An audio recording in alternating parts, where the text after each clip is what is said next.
दोस्तों, इस समय बांग्लादेश की रेलवे की हालत बेहद खस्ता है। 15 सालों में हजारों करोड़ रुपए खर्च करने के बावजूद बांग्लादेश की रेलवे बड़े नुकसान का सामना कर रही है और ऐसे में मोहम्मद यूनुस सरकार भारत की तरफ उम्मीद भरी नजरों से देख रही है। दरअसल आज से 1 साल पहले भारत और बांग्लादेश के बीच रेल के कोचेस को लेकर डील फाइनल हुई थी, लेकिन मोहम्मद यूनुस की सरकार आने के बाद इस पर कोई बड़ा फैसला नहीं लिया गया, जिस वजह से काम रुका रहा। लेकिन अब एक बार फिर से बांग्लादेश के लिए रेलवे के ये कोचेस भारत में बनने शुरू हो चुके हैं। बांग्लादेश से आई इस खबर के बारे में जानेंगे इस वीडियो में। इसके अलावा यूरोप ने 6th जनरेशन तकनीक में भारत की पार्टनरशिप के लिए रिक्वेस्ट भेजी है, जो कि भारत के लिए एक बड़ा मौका है और आने वाले समय में भारत को 6th जनरेशन फाइटर जेट इससे मिल सकते हैं। जानेंगे इस ऑफर के बारे में भी इस वीडियो में, इसीलिए वीडियो को अंत तक जरूर देखिएगा। पहले बात करते हैं बांग्लादेश की। दरअसल रेल कोच फैक्ट्री कपूरथला में आजकल काफी हलचल है। बड़ी मशीनों की आवाज के बीच एक नया काम शुरू हुआ है।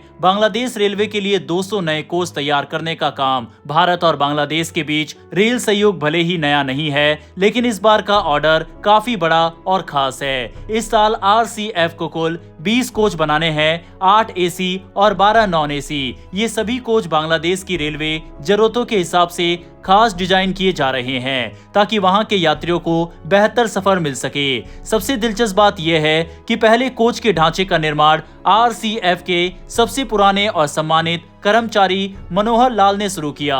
उनके हाथों से इस प्रोजेक्ट की शुरुआत होना पूरी टीम के लिए गर्व का पल था। RCF ने इससे पहले भी बांग्लादेश को 120 LHB कोच सप्लाई किए थे और काफी तारीफ भी मिली थी। इसीलिए बांग्लादेश फिर से भारत की तरफ मदद के लिए आया है। लेकिन यहाँ कहानी एक अलग मोड़ लेती है। बांग्लादेश के रेलवे सिस्टम का हाल कैसा है, ये समझना भी जरूरी है। पिछले 15 सालों में बांग्लादेश में रेल सेक्टर पर लगभग 880 बिलियन BBT यानी बांग्लादेशी टका खर्च किए गए। वहीं नए इंजन खरीदे गए, नई लाइनों का निर्माण हुआ, सिग्नल सिस्टम बदला गया, कई स्टेशन बनाए गए। कागजों पर सब कुछ शानदार लगता है, लेकिन असली जिंदगी में तस्वीर बिल्कुल उल्टी निकली। रेलवे को हर साल नुकसान बढ़ता गया, कई ट्रेनों की सेवाएं बंद करनी पड़ी, कई स्टेशन खाली पड़े रहे और यात्रियों की सबसे बड़ी शिकायत ट्रेनों का टाइम पर ना चलना। यानी इतना पैसा खर्च करने के बाद भी हालात सुधरे नहीं, बल्कि और बिगड़े। विशेषज्ञों का कहना है कि समस्या निवेश की मात्रा में नहीं, बल्कि उसकी दिशा में थी। बजट तो बहुत खर्च हुआ, लेकिन सोच समझकर नहीं। कई जगह अरबों रुपए खर्च करके स्टेशन बनाए गए, जहां दिन में सिर्फ 1-2 ट्रेन रुकती है। कुछ जगह नई लाइनों पर सिर्फ 1 ट्रेन चलाई जा रही है। मतलब पैसा तो लग गया, पर फायदा नहीं हुआ। BUET के प्रोफेसर कहते हैं कि बांग्लादेश के पास रेलवे को आधुनिक बनाने का सुनहरा मौका था, लेकिन फोकस गलत दिशा में चला गया। ऑपरेशन मैनेजमेंट को सही करने, ट्रेनिंग बढ़ाने, तकनीक सुधारने पर पैसा लगना चाहिए था, लेकिन इसके बजाय सिर्फ इंफ्रास्ट्रक्चर में निवेश किया गया। कागज पर तो सब मॉडर्न लग रहा था, लेकिन असलियत में रेलवे पहले से भी कमजोर होता गया। अब एक अहम आंकड़ा समझिए, ऑपरेटिंग रेशो। इससे पता चलता है कि रेलवे 1 टका कमाने के लिए कितना पैसा खर्च कर रहा है। 2008-9 में ये 158% था, यानी 1 टका कमाने के लिए 1.58 टका खर्च किया। लेकिन 2020-21 आते आते ऑपरेटिंग रेशो 258% हो गया, यानी रेलवे 1 टका कमाने के लिए 2.58 टका खर्च कर रहा था। इसी वजह से सिर्फ 1 साल में रेलवे को 17.56 बिलियन BBT का भारी घाटा हुआ। टाइम पर ट्रेन चलना रेलवे का सबसे बड़ा वादा होता है, लेकिन बांग्लादेश में 2009 में जहां 88% ट्रेनें टाइम पर चलती थी, वहीं 2021 तक ये आंकड़ा लगातार गिर गया। मीटर गेज ट्रेनों की पंक्चुअलिटी 80% तक आ गई। लोकल ट्रेनों की हालत और खराब 58%, यानी आधी ट्रेनें रोज लेट। दूसरा बड़ा कारण रेल लाइनों की हालत खराब होना। कई जगह मरम्मत नहीं हुई, लेकिन ट्रेनों की संख्या बढ़ा दी गई। ये ऐसा ही है जैसे टूटी सड़क पर और ज्यादा गाड़ियां उतार देना। नतीजा दुर्घटनाएं, देरी और नुकसान। BUET के ही प्रोफेसर कहते हैं कि रेलवे में जो बड़े बड़े प्रोजेक्ट किए गए, उनमें सही प्लानिंग नहीं थी। रेल नेटवर्क जितना संभाल सकता था, उससे ज्यादा ट्रेनें चल रही थी। पुरानी लाइनों पर बोझ बढ़ता गया और समय के साथ सिस्टम धीरे धीरे टूटता गया। इतना पैसा लगा, फिर भी ना तो सर्विस सुधरी, ना समय पालन, ना यात्रियों का भरोसा। और जब रेलवे के DG से पूछा गया कि इतनी बड़ी रकम खर्च करने के बावजूद हालात क्यों नहीं सुधरे, तो उन्होंने कोई जवाब देने से ही इनकार कर दिया।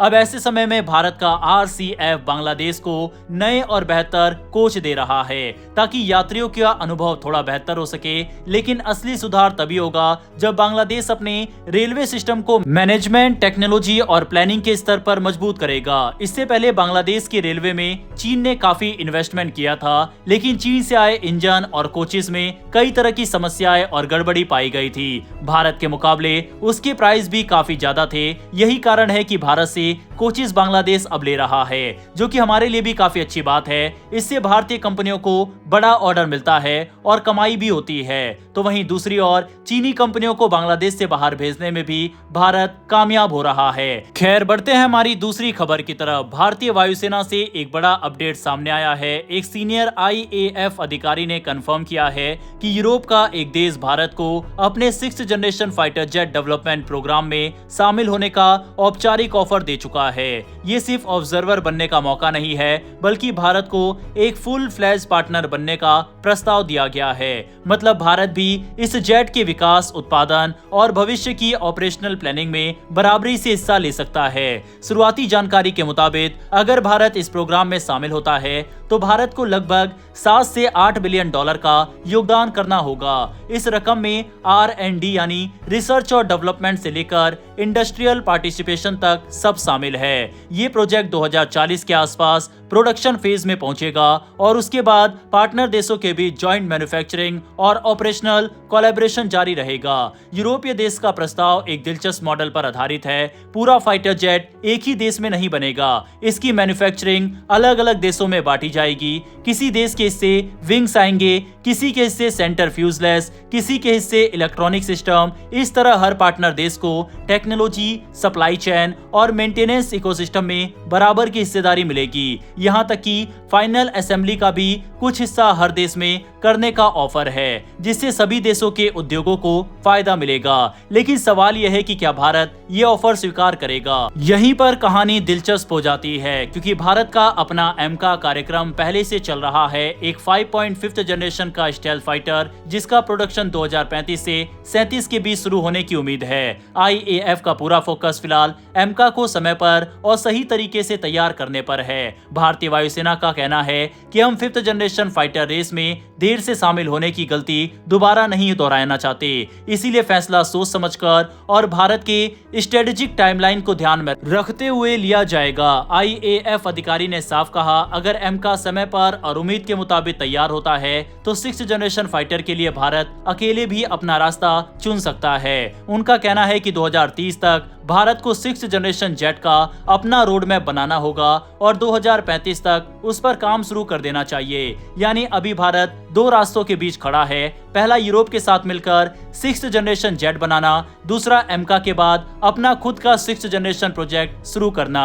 ये फैसला आसान नहीं है, क्योंकि इसमें सिर्फ टेक्नोलॉजी ही नहीं बल्कि इंडस्ट्री, पैसा, स्ट्रेटेजी और जियोपॉलिटिक्स सब जुड़े हुए हैं। भारत का एरोस्पेस सेक्टर तेजी से बढ़ रहा है और एमका उसकी सबसे बड़ी परीक्षा है। अगर भारत एमका को सफलतापूर्वक समय पर पूरा कर लेता है तो 6th जनरेशन जेट भारत खुद भी बना सकता है। लेकिन यूरोपीय पार्टनरशिप से भारत को नई टेक्नोलॉजी, नए इंडस्ट्रियल टाइप और तेज विकास का मौका भी मिल सकता है। अब भारत को तय करना है किस रास्ते पर जाना है। क्या भारत को यह ऑफर स्वीकार करना चाहिए या फिर नहीं? इस पर अपनी राय कमेंट बॉक्स में लिखकर बताइएगा। डिफेंस और वर्ल्ड अफेयर से जुड़ी डेली ऐसी वीडियो के लिए नीचे दिए गए सब्सक्राइब बटन को प्रेस कर बेल आइकन को जरूर दबा लें। फिर मिलेंगे ऐसी एक नई वीडियो के साथ। धन्यवाद। जय हिंद, जय भारत।